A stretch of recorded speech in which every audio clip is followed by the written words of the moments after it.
lateral gastroc. It comes up, and then it passes through a foramen. And so the foramen here is the adductor opening. Okay, so it's right above the adductor tubercle. There's a notch. So it goes from the posterior surface to the lateral surface of the femur. So it starts to curl around. As it continues up, as soon as it passes through that arch in a muscle you're going to hear about today, it changes its name. Same tube, different name. So the popliteal vessel, the popliteal vein is very short in its duration, if you wish. When it comes up, it comes out of the femoral vein, and one other major contributor to the femoral vein is the posterior, on the posterior side is the profundus femoris vein. So kind of like the profundus brachii in the upper arm, this is the venous drainage of primarily your quads, hamstrings, everything. Okay? It's really responsible for pulling blood from there. Joins up with the femoral vein, and then as the femoral vein crosses over the brim of the pelvis underneath the inguinal ligament, which the ligament runs from ASIS, the pubic tubercle, it changes its name into the external iliac vein. So this is again, it's labeled, what they've labeled up here is actually the common iliac. So short distance from the brim up until the external and internal come together to form the common is the external iliac vein. That's your deep venous drainage, that's all you need to know. Likewise, the arteries, same names, okay, running together, basically a tube where the blood comes down is the abdominal aorta. It's going to go into two common iliac arteries, which then give rise to the two iliac arteries, one external, one internal. Internal one supplies all the gucky stuff in the pelvis, bladder, you name it. The external one is the blood supply to your leg. As it crosses the brim, changes its name to the femoral artery, gives off the profundus femoris artery into the back of the leg, which have the perforating arteries, multiple, 3 to 4 of them go around and sort of circulate to provide blood to the quads. And again, as the femoral artery comes down and goes through this hole, this adductor hiatus, you'll see where that is in a second, it changes its name and becomes the popliteal artery, where it carries on down into the leg. Okay. Popliteal artery gives rise to, and correctly labeled on this slide, the anterior tibial artery, which goes right through that little hole in the neurosis membrane to come down the anterior surface of the anterior tibial artery, gives rise to the dorsal pedis artery on the top of your foot. That's the blood supply of the arch on the anterior surface. Once the popliteal vessel is actually given off the anterior tibial artery, that's where it kind of transitions into posterior tibial artery and tibial artery, commonly used to be known as the peroneal artery. They run down together. Again, the fibula is tiny, and as it goes down in the ankle, it has a very limited blood supply. It's the posterior tibial that carries on and bifurcates into medial plantar, which is a tiny artery, and lateral plantar, which supplies the bulk of the sole of your foot. And when we get to the muscles of the foot, there are 4 different layers of intrinsic muscle. Sounds like a lot, but it's roughly the same idea as the hand, and they're laid out very similarly. Okay, that's it. That's all you need to know for the arteries and veins. We talked about the anterior compartment and how this is primarily supplied by the femoral nerve. So you've got the sartorius muscle running from basically the anterior superior spine, pulling around and then touching on the medial side of the upper plateau of the tibia. You'll see it joins 2 other muscles there. So it crosses the hip, goes from lateral to medial, crosses behind the knee before attaching to the front of the knee. Complex little muscle, but it's all one big long series of muscle fibers. So it's not very strong. While its actions are a mild abduction of the hip, it is located lateral to the center of hip rotation.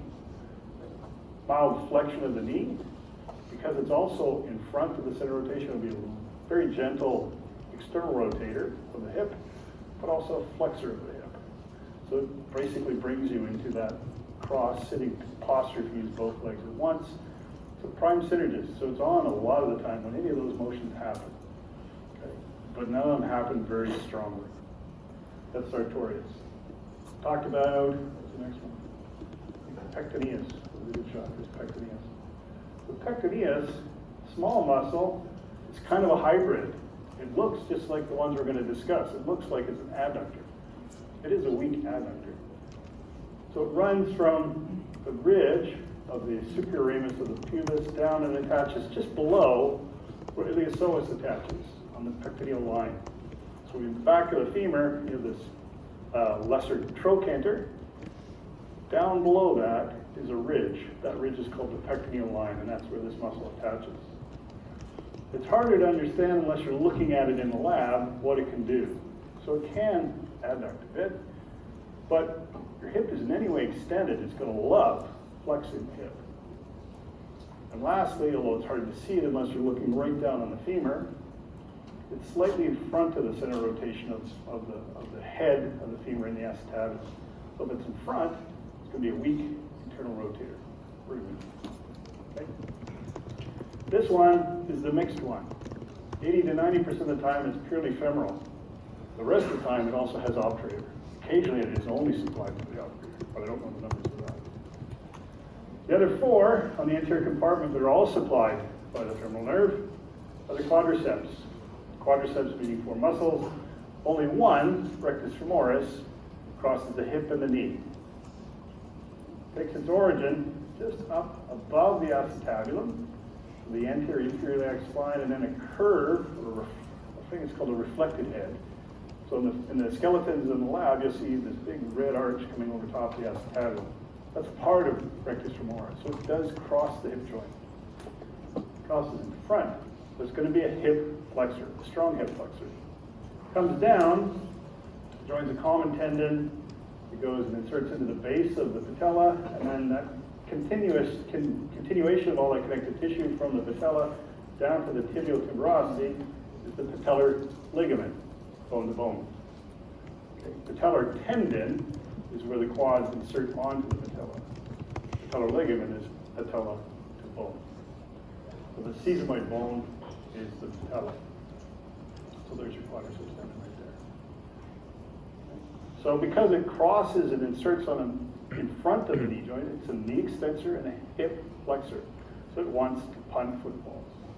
Or, more importantly, during locomotion, it loves toe off, flex the hip, extend the knee, heel contact on walking.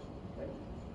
So it's a biarticular muscle, and if you shorten the hip a lot, really flex the leg, it has very little chance to extend the knee. So it's not a strong knee extensor once you shorten one of the joints. Let's see what else. So the quads, the other parts of quads are the basti. There's three parts. Vastus lateralis is the bulkiest of them all, basically the lateral side of the femur. Comes down, gives a good amount of its muscle fiber attachment to the top or apex of the patella, but also gives rise to a retinaculum, or a band of connective tissue that goes down the side of the patella. It helps to insert that way. Likewise, the medial vasti, a little tinier in size, down the medial side of the femur, attaches to the patella, but also has a medial retinacular ligament that forms the side, the medial side of the attachment to the patella. Deep to all these is intermedius. This intermedius basically takes its origin from the front anterior surface of the femur, kind of like brachialis in the upper limb, comes down and inserts primarily into the patella. Okay. So those quadriceps, those three, all supplied by the femoral nerve. And if you're seated and the hip is in extreme flexion, they're your knee extensors, right? Sartorius might be good at flexing, rectus femoris can extend, but when you really shorten it by flexing the hip, it's a very weak knee extensor. So you want to test the other three quads, put someone in a shortened position for rectus femoris. Now you're looking at knee extension. Lie me back and let me bend my leg. Now rectus femoris can play a game in knee extension because you've lengthened the hip. Okay. The last bit, these guys I didn't mention last time, here, the green circulating things. The tiny, tiny part of vastus intermedius. If in skeletons in the lab, you'll see these three little red dots on the lower part of the anterior surface of the femur. That's where articularis genu, it's deemed its own muscle, takes its attachment. But it doesn't insert into the patella, it inserts into the synovial bursa, or supratellar bursa, that is continuous with the knee joint. It's actually attaching to the synovial membrane. What the heck? Why? Well, while the rest of the quads and rectus femoris are trying to pull basically the patella. When you're knee extending, this little chunk of muscle grabs the synovial membrane and keeps pulling it out of the way. Okay, so it keeps it from buckling underneath the patella.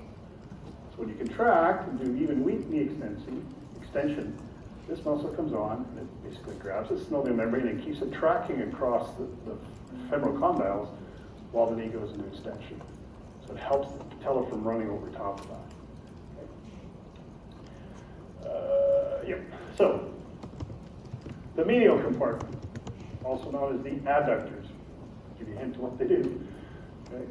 And you can break them into different groups. We've shown you pectineus here again in green, although we talked about it. Occasionally supplied by the obturator nerve. Has weak capability as an adductor. It looks just like all the other ones that are adductors. So it is kind of a hybrid. And if you take the other two, just below that is adductor longus. Again, hinting that there's a brevis, and there is. So adductor longus from basically the lower part of the pubis, just below the crest, okay, all the way to halfway down the femur. So about halfway down, there's going to be an attachment for the longus. Deep to it, adductor magnus is massive. So on this side, they've actually gotten rid of pectineus, cut it and got rid of it.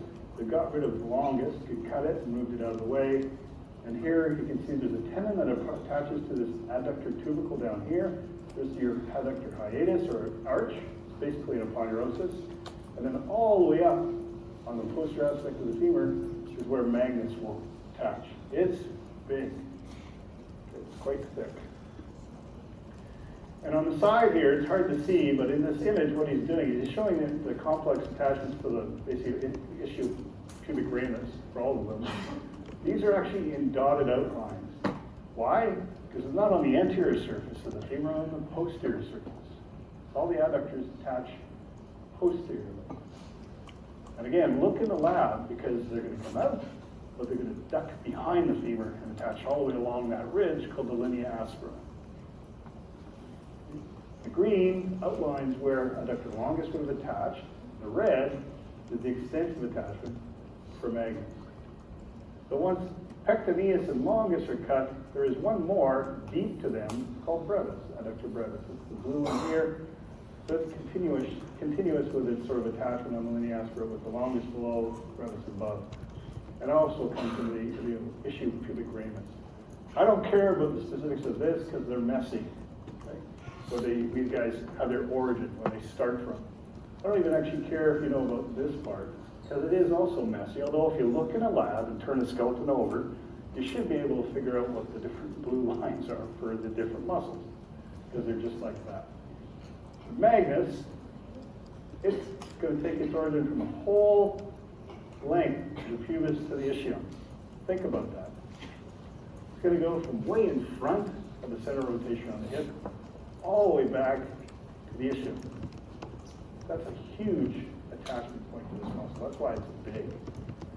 And as it comes down, the part that's from the front, basically everything but from the ischial origin, comes down and attaches as the adductor part. This funny little bit that comes down and attaches only to the adductor tubercle, its origin is actually the ischial tuberosity. However, none of them cross the knee. So their whole action has to be on the hip joint for these guys. The last thing that's interesting about magnus, so brevis, longus are also all supplied by the obturator nerve. The thing about magnus is the part that's the adductor that attaches to the posterior shaft of the femur, the linea aspera, that's supplied by the obturator. The funny bit that comes down and attaches to the adductor tubercle and takes its origin from the ischial tuberosity actually is the sciatic nerve. First time you've seen a muscle from that one. And to make it more interesting, it's not just the sciatic nerve, it's the tibial component of the sciatic nerve. And you'll see why that's important when we talk about the hamstrings, because they're supplied by the same thing. So this muscle, this remnant part that attaches to the adductor tubercle, it's kind of like a weird version of a hamstring. At least it starts the same spot, but it doesn't cross the knee, which is the definition of the hamstring. It does have the same nerve supply. The last one, again, I encourage you to look in the lab to get the orientation of these, is obturator externus. Externus meaning it's taking its attachment from the whole rim around the obturator foramen and from the obturator membrane, but on the outside. So remember that obturator foramen is below the acetabulum and it's covered with the obturator membrane. This muscle takes its attachment from the rim and the membrane. It sneaks behind the femur head and attaches in the notch called the fossa, obturator fossa, basically between where the greater trochanter and the neck of the femur is. So it's going to come right around behind the neck and attach right in there. It's really, really close to the neck of the femur. And it's also supplied by obturator. So everything except the funny bit that is supplied by the tibial portion of sciatic of adductor magnus is obturator supplied. This is the image from Moore, somewhat better than one you have. But again, outlining adductor longus, brevis, longus over here. The last muscle that's not really well described in the previous image is this one, gracilis. So gracilis takes its origin again from the lower part of the pubis and ischium pubic ramus, right almost in the front. It'll run down the very medial side of your leg. It does cross the knee and starts right next to sartorius. This baby, again, will be a weak adductor. They all are strong. Adductor magnus is strong. It's going to be an adductor, but because it crosses in front of the knee joint, passes through the medial part of the knee joint, it can also assist with flexion of the knee. So the adductors, gracilis is the only one that actually can cross over the knee joint. But it likewise is supplied by the obturator nerve. So here's a nice image of how obturator externus passes behind the neck. So insert over here, just inside of the fossa. And there's a nice isolated image of gracilis. Okay. Those are your medial compartment muscles. By name, what are they all going to want to do? They're obviously going to be very strong about adducting. In fact, you're very strong at squeezing your legs together. Okay, it's important for bipedal locomotion. If you think of where they all run, sure, they'll be adductors. What are they going to do if my hip is extended? What have I just done to them? I've lengthened a lot of them. So they're going to flex to neutral. What if, try not to wipe out. What if you're really flexed here? What's happened to the adductors? They've again lengthened. So from a flexed hip, what do they want to do? Help with extension. So they can flex from an extended hip, they can extend from a flexed hip. The real purchase is to adduct. Pectineus certainly can be flexing. And gracilis, because it crosses the knee, would be a very weak knee flexor, just like sartorius. Okay. But think, what if I take them out of their normal position? Do they do something other than their primary function? And the adductors are classic. Anybody who's pulled a groin has pulled an adductor. Usually how? Running. Because you're running like crazy, you're using your adductors to bring your hip into flexion, and then you're not turning off the adductors correctly as you then quickly stretch them. And then you what? They're contracting while being rapidly stretched. They pull. So that's a pulled groin. And you basically pull the adductors, and it's usually during sprinting, quick takeoff, things like that. You really damage them. But they're a very strong adductors. Okay, the region of interest, femoral triangle. So this is the area where the base of the triangle is going to be the inguinal ligament, so the ligament that runs from anterior superior leg spine to the pubic tubercle. And it's bounded by, laterally, sartorius. It comes down, and medially, pectineus, and adductor longus primarily. Adductor longus as it comes down. Creates this triangular space. If someone who's really thin and in shorts, if they basically flex just a bit, externally rotate their leg, you'll literally see the triangle right there, because the only thing on top of it is fascia. The only thing on top of it is fascia. Why is it important? Because running right through it is the femoral nerve, femoral artery, and the femoral vein. Okay, so here's a very dangerous area if you have some kind of a wound that either ruptures the vessels and causes profound bleeding, or damages the nerve, which would then paralyze the quads completely. Okay, so it's a very important area. The base of it, underneath it, basically iliopsoas. So if you got the vessels out of the way, you'd see part of the iliopsoas going down to touch the lesser trochanter. You also see medial to that pectineus before we go down to the pectineal line. Those two muscles form the base, or the deep part of the femoral triangle. Now, as these vessels come through here, they end up passing behind adductor, the sartorius, in what's called the adductor canal. Why? Because it's over top of all these adductors. All the adductors are posterior to it, and the vessels run deep the sartorius. So on a cadaver, when you dissect the sartorius, if you flip it out of the way, you can actually follow the continuation of the femoral nerve, which is actually a superficial cutaneous nerve called the greater saphenous. You didn't know that. You can follow the femoral artery and the femoral vein all the way down to the hiatus where they cross through. And that area is called the adductor canal. It's basically a continuation from the apex tip of the femoral triangle down until your vessels pass behind the knee and are in safe contact. So here again, blowing it up, showing you the boundaries. You can actually see where iliopsoas and pectineus form the background. Also in here, as the vessels just are about to leave through the apex, they give rise to the profundal vessels. So the profundifemoris vein and artery usually are here before they duct backwards to supply all the posterior and lateral compartment. Okay, so that's your area of interest called the femoral triangle. Here are the four pictures, the newer pictures from Moore, showing you that very same thing. Okay, that's your area of interest in the hip. So, midterm reviews. Yep. Class on November 7th, Monday, has been canceled due to an academic conflict. Couldn't do anything about it. Dean says meet, I meet. I'm fortunate enough that we are ahead in class, and I thought about it, oh, they're going to be happy. They had a whole week without Tim.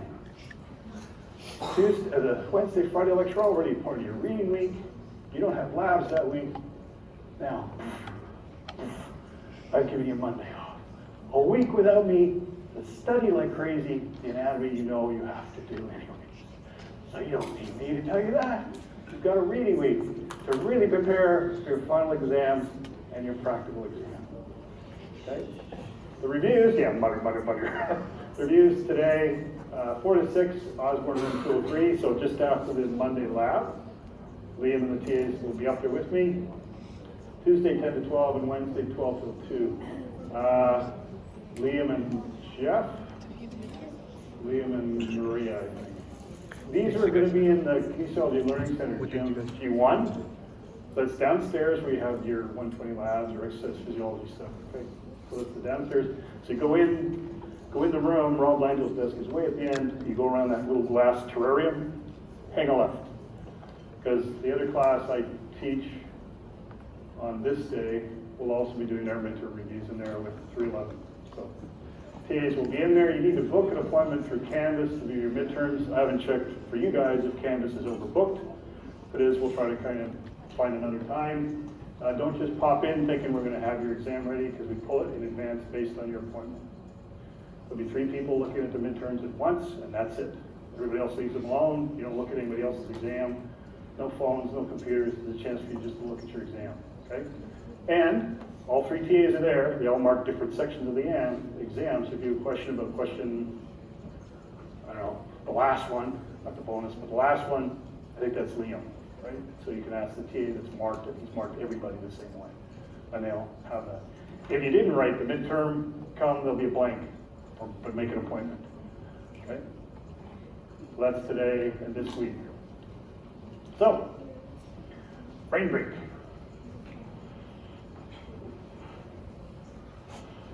I noticed the plethora of Halloween costumes you're all wearing. Bad. That group.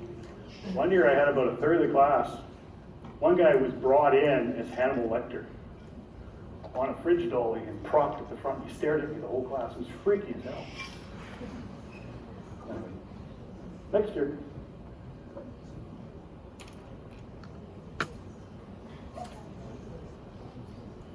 Oh, don't do that. After all this is done, to run? No, it'll run.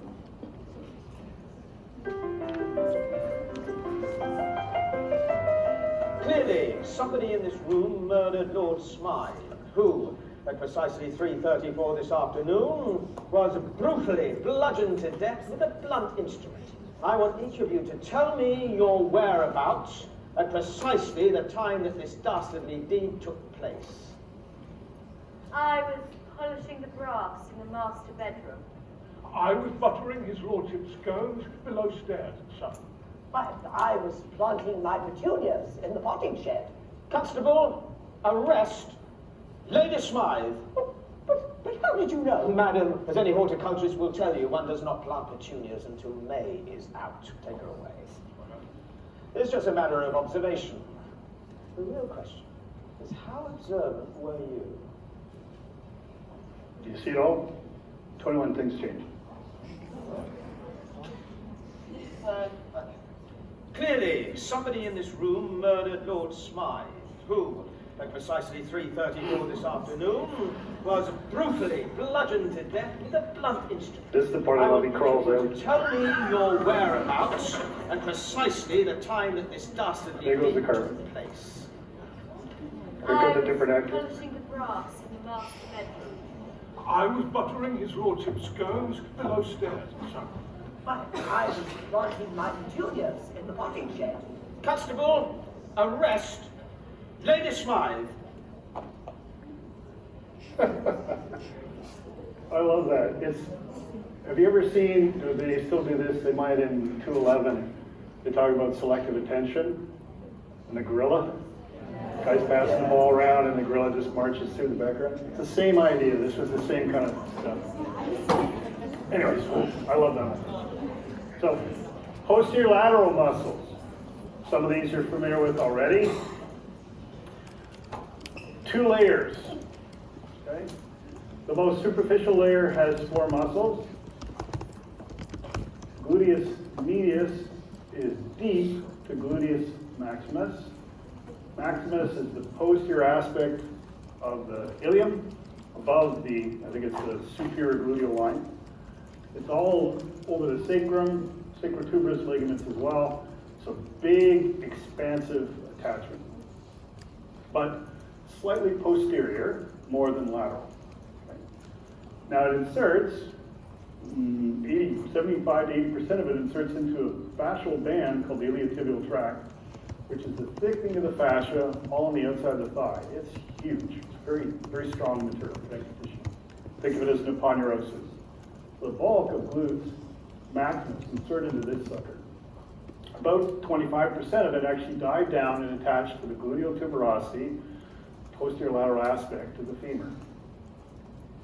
So through that attachment, you can see, wow, it's going to be good at abducting, but at the same time extending. And in fact, because it's all primarily posterior, it's going to love to extend, especially if you flex the hip.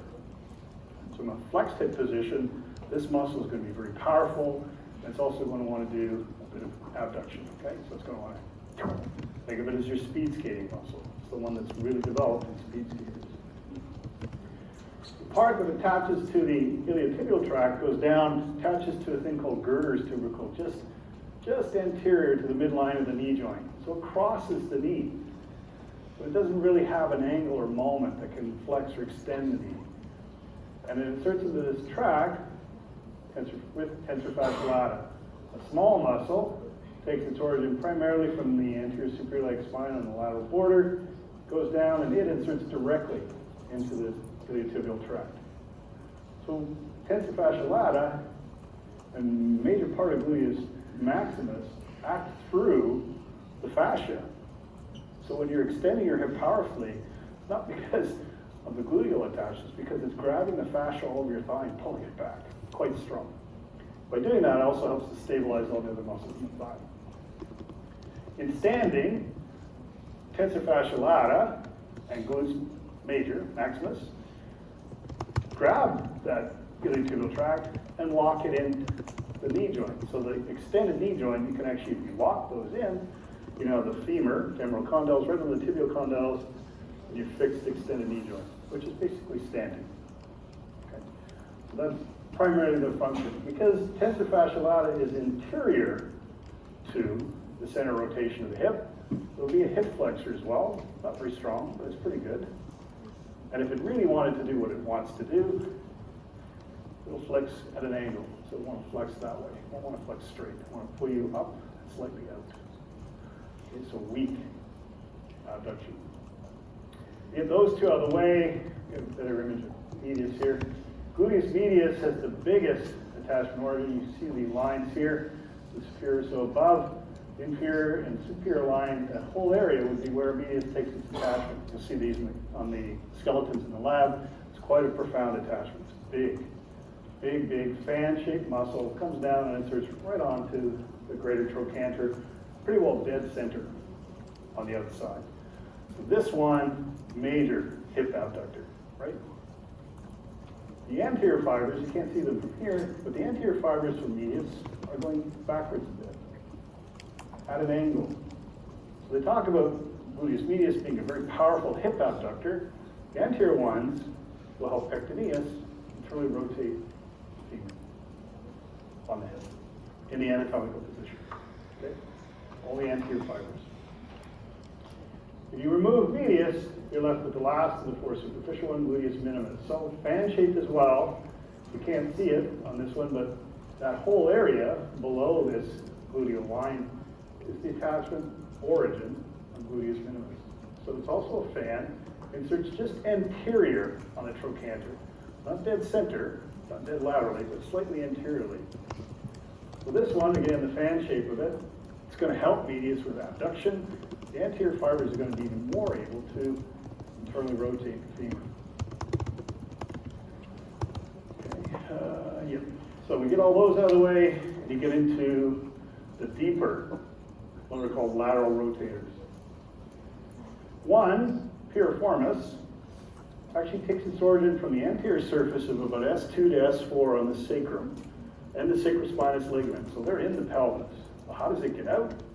It goes out through that greater sciatic foramen. Right? It attaches slightly posterior to where minimus would attach on the greater trochanter. So maybe weak in abduction. What else would it do? What do you think about that? Let's go to these two. There's piriformis. Obturator internus, you're going to have to spend some time in lab to figure this one out. So here's here. Takes its origin inside the pelvis. Takes its origin just like the externals did from the rim of the obturator foramen and the membrane inside the pelvis. How does that muscle attach to the femur? What it does is as it comes out posteriorly, it carves right underneath the spine of the ischium and exits through the lesser sciatic foramen. Pulls a 90-degree turn, goes posteriorly, grooves around the spine, and shoots off to attach to just slightly below where piriformis does on the head of the femur. Okay, that's obturator internus. Now the nerve to that is the nerve to obturator internus. Very difficult. Piriformis, I think, is S1, 2, or 3. Can't remember. Nerve piriformis is how I learned it. There are two little muscles called the gemelles, or gemellus. One is called superior and the other is called inferior. They take their origin on the outside. Superior from just above the spine, inferior from just below the notch. And their muscle tendons join up with internus. So the internus grooves underneath the spine. It's joined by these two little muscles. Their function, I believe, is to make the most of the line of pull from obturator internus. They're not very big, but by attaching to the tendon and contracting, they're helping the tendon pull around the spine. The superior gemellus is the same nerve supply as the obturator internus. The last of these little rotators is quadratus femoris. It's quite small in thickness, but quite a broad, sort of square-shaped muscle, quadratus, hence its name, femoris attached to the femur. Basically runs from the top part of the ischial tuberosity to a quadrate tubercle on the femur. So cut it over here, you can see where it is. It's all below where this other guy is. So at the level of the inferior trochanter. You notice all these, they're primarily posterior to the femur. So when you're standing, what do? Externally rotate the femur. They externally rotate that sucker from the anatomical position.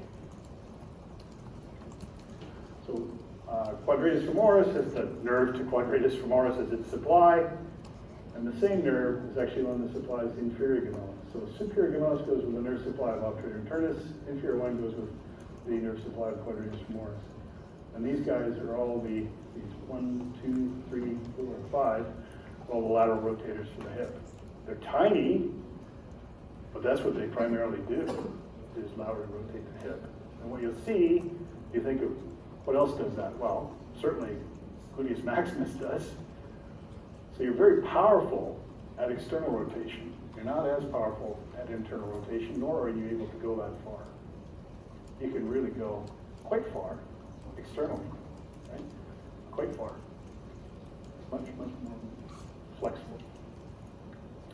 These are the images from your more, showing you those muscles again, and their different attachments. So again, if you think of the greater trochanter, there's a lot of stuff that attaches in here.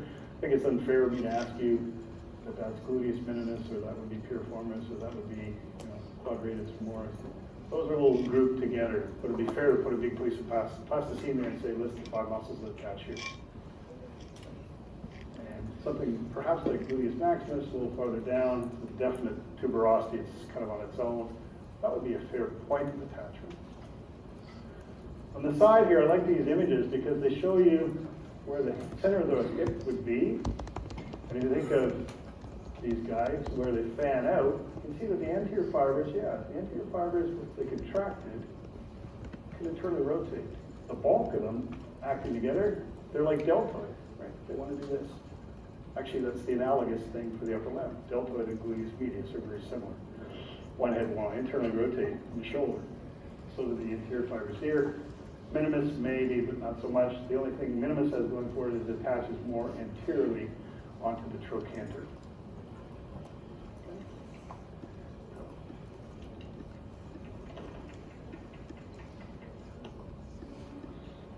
I'm going to stop there. The hamstrings won't take long, and I'll give you a chance to go over those things again. So some of the nerve supply for lateral rotators are obvious, some of them aren't. Certainly, gluteus maximus, I haven't talked about, it's the inferior gluteal nerve. The superior gluteal nerve does minimus and medius. They were written in the table. They come off the lumbosacral plexus. They're dedicated nerves. You should know their nerve supply, okay? And more importantly, their function, because we're going to get into more and more about function as we cover more of the lower limb and its muscles. So take advantage of your labs. Book an appointment if there are any left. If you want to see your midterm, and come to your lab. Okay?